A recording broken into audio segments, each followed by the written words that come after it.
2023 తెలంగాణ ఎన్నికలు ఒక విచిత్రమైన తీర్పునిచ్చాయి. రాష్ట్రమంతా ఒక గాలి వీస్తే ఒక నియోజకవర్గంలో మాత్రం ఫలితం భిన్నంగా వచ్చింది. అదే సూర్యాపేట. ఇక్కడి ప్రజలిచ్చిన ఈ తీర్పు ఒక పట్టాన అంతుచిక్కని పజిల్లాంటిది.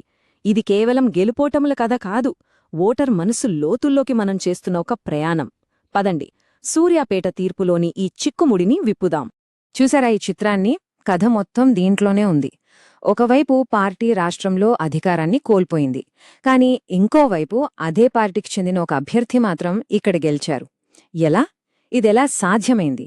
ఇది ఓ రాజకీయ పజిల్ కదా. ఓటర్లు ఒకేసారి రెండు వేర్వేరు తీర్పులెలా ఇచ్చారు? అభ్యర్థి పనితీరుకు ప్రజలు వేసిన ఓటా ఇది, లేకపోతే ప్రతిపక్షాల బలహీనత ఆయనకు కలిసొచ్చిందా?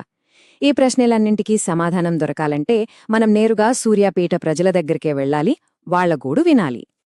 ఏ రాజకీయ విశ్లేషణ అయినా మొదలవ్వాల్సింది క్షేత్రస్థాయి నుంచే. సూర్యాపేట అంటే కేవలం ఒక మ్యాప్లోని ప్రదేశం కాదు, అది రకరకాల ప్రజలు, వాళ్ల ఆశలు, ఆకాంక్షల సమ్మేళనం. ఇక్కడి వాళ్ల సమస్యలే ఎన్నికల ఫలితాన్ని శాసించాయి. సో ముందుగా సూర్యాపేట సామాజిక స్వరూపం ఏంటో ఓసారి చూద్దాం. ఈ నంబర్లు చూడండి, చాలా ఆసక్తికరంగా ఉన్నాయి. సూర్యాపేటలో దాదాపు 64% మంది గ్రామాల్లోనే ఉంటారు, అంటే వ్యవసాయమే వాళ్ల జీవితం. ఇక 36% మంది పట్టణాల్లో. మరి అన్నింటికంటే ముఖ్యమైన విషయమేంటంటే దాదాపు మూడో వంతు, అంటే సుమారు 34% ఎస్సీ, ఎస్టీ జనాభా ఉన్నారు. ఈ లెక్కలు చాలా కీలకం. ఎందుకంటే ఊళ్ళో ఉండే రైతు సమస్యలు వేరు, పట్టణంలో ఉండే యువత ఆశలు వేరు. ఈ రెండు వర్గాల నమ్మకాన్ని ఒకేసారి గెలవడం ఏ నాయకుడికైనా కత్తిమీద సామే. ఇక గ్రామాల్లోకి వెళ్తే ముఖ్యంగా పెన్పహాడ్, చివ్వెంలా లాంటి మండలాల్లో పరిస్థితి చాలా తీవ్రంగా ఉంది. రైతులు తీవ్రమైన సంక్షోభంలో ఉన్నారు. పేరుకే ఎస్ఆర్ఎస్పీ కాలువలు, కాని వాటిలో నీళ్లు లేక పంటలెండిపోయి అప్పుల పాలవుతున్నారు. వాళ్ల కడుపుమంట మొత్తం ఓటు రూపంలో బయటపడింది. వాళ్లు అధికార పార్టీకి వేసిన ఓటు తగ్గించారంటే అది కేవలం వ్యతిరేకత కాదు, అది ఒక హెచ్చరిక. సరే, పల్లెల సంగతి అది. మరి సూర్యాపేట టౌన్ పరిస్థితేంటి? ఇక్కడ కథ వేరే. మంచినీళ్లు, రోడ్లు, డ్రైనేజీ ఇలాంటి కనీస వసతులు కూడా సరిగా లేవని ప్రజలంటున్నారు. ముఖ్యంగా యువత. వాళ్లలో నిరుద్యోగం పెద్ద సమస్యగా మారింది. చదువులు పూర్తయినా స్థానికంగా పనులు దొరక్క తీవ్ర నిరాశలో ఉన్నారు. ఈ అసంతృప్తి కూడా ఓట్లమీద గట్టిగానే ప్రభావం చూపింది. గెలుపును ఇంత ఉత్కంఠగా మార్చింది కూడా ఇదే. ఈ సమస్యలన్నీ వింటుంటే మనకొక విషయం అర్థం కావాలి. భారత రాజ్యాంగం ప్రకారం ప్రతి పౌరుడికి గౌరవంగా జీవించే హక్కుంది. ఆ గౌరవం మంచినీళ్లు, విద్య, ఉద్యోగం లాంటి కనీస అవసరాలు తీరినప్పుడే సాధ్యమవుతుంది. ఓకే, ప్రజల మనసులో ఏముందో చూసాం. ఇప్పుడు అసలు లెక్కలేం చెబుతున్నాయో చూద్దాం. ఎన్నికల డేటా అంటే ఒక ఎక్స్రే లాంటిది. బయటకి కనిపించని అసలు కథను అది బయటపెడుతుంది. ముఖ్యంగా 2018కి 2023కి మధ్య ఓటింగ్లో వచ్చిన మార్పులే ఈ విచిత్రమైన తీర్పు వెనుకున్న అసలు రహస్యాన్ని మనకు చెబుతాయి. ఈ చార్ట్ చూడండి. దీన్ని జాగ్రత్తగా గమనిస్తే ఒక విషయం స్పష్టమవుతోంది. 2023లో బీఆర్ఎస్ ఓట్ల వాటా కొద్దిగా తగ్గింది. కాని ఆశ్చర్యంగా కాంగ్రెస్ ఓట్ల వాటా పెద్దగా పెరగలేదు, దాదాపు స్థిరంగానే ఉంది. దీని అర్థమేంటి? బీఆర్ఎస్ మీద ఉన్న వ్యతిరేక ఓటు కాంగ్రెస్కి పూర్తిగా వెళ్లలేదు, అది బీజేపీ, బీఎస్పీ లాంటి వేరే పార్టీలకు చీలిపోయింది. సరిగ్గా ఈ ఓట్ల చీలికే అధికార పార్టీ అభ్యర్థికి ఊపిరిపోసింది. 4606. ఇదే ఆ మ్యాజిక్ ఫిగర్. 2 లక్షలకు పైగా ఓటర్లున్న ఈ నియోజకవర్గంలో గెలుపోటములను నిర్ణయించింది ఈ కొద్దిపాటి ఓట్లే. అంటే ఎంత స్వల్ప మెజారిటీనో ఆలోచించండి. ప్రతి రైతు ఆవేదన, ప్రతి నిరుద్యోగి నిట్టూర్పు ఈ తేడాలో మనకు కనిపిస్తోంది. ఇది గెలుపు కాదు, గట్టెక్కడం మాత్రమే. అవును, గెలిచారు. కాని ఆ గెలుపులో ధీమా లేదు. ఎందుకంటే ఇంత తక్కువ మెజారిటీ ఒక హెచ్చరిక లాంటిది. అంటే ప్రజల మద్దతు బలంగా లేదని, అది ఏ క్షణంలోనైనా చేజారిపోవచ్చని అర్థం. అసలు ఇంతలా మెజారిటీ ఎందుకు తగ్గింది? అభ్యర్థి బలం తగ్గిందా, లేక ప్రతిపక్షాలు చీలిపోవడం వరంలా మారిందా? ఈ ప్రశ్నతో మనం మన విశ్లేషణలో మరో లోతైన దశకు వెళ్తున్నాం. ఓకే, ఇప్పుడు మనం ఈ గెలుపు వెనుకున్న కారణాలను ఒక డాక్టర్ వ్యాధిని నిర్ధారించినట్టు చేద్దాం. అసలు సమస్య ఎక్కడుందో మూలాల నుంచి అర్థం చేసుకుంటేనే సరైన పరిష్కారం దొరుకుతుంది. ఆ సిట్టింగ్ అభ్యర్థి బలాలేంటి, బలహీనతలేంటి, ఆయనకు కలిసొచ్చిన అవకాశాలేంటి, పొంచి ఉన్న ముప్పులేంటి? వాటన్నింటినీ ఇప్పుడు విశ్లేషిద్దాం. ఈ స్వాట్ విశ్లేషణను చూద్దాం. బలాలు: మెడికల్ కాలేజ్ లాంటి పెద్ద ప్రాజెక్టులు, సంక్షేమ పథకాలు ప్రజల్లోకి వెళ్లడం, ఇవి ప్లస్ పాయింట్లు. మరి బలహీనతలు? పార్టీలోని గ్రూపులు, కొన్ని వివాదాస్పద వ్యాఖ్యల వల్ల జరిగిన డ్యామేజ్, ఇవి మైనస్ పాయింట్లు. ఇక అవకాశాల విషయానికొస్తే అదృష్టమేంటంటే ప్రభుత్వ వ్యతిరేక ఓటు ఏకంగా 26% వరకు చీలిపోయింది. ఇదే అతిపెద్ద రిలీఫ్. కానీ అదే సమయంలో ముప్పులు కూడా ఉన్నాయి.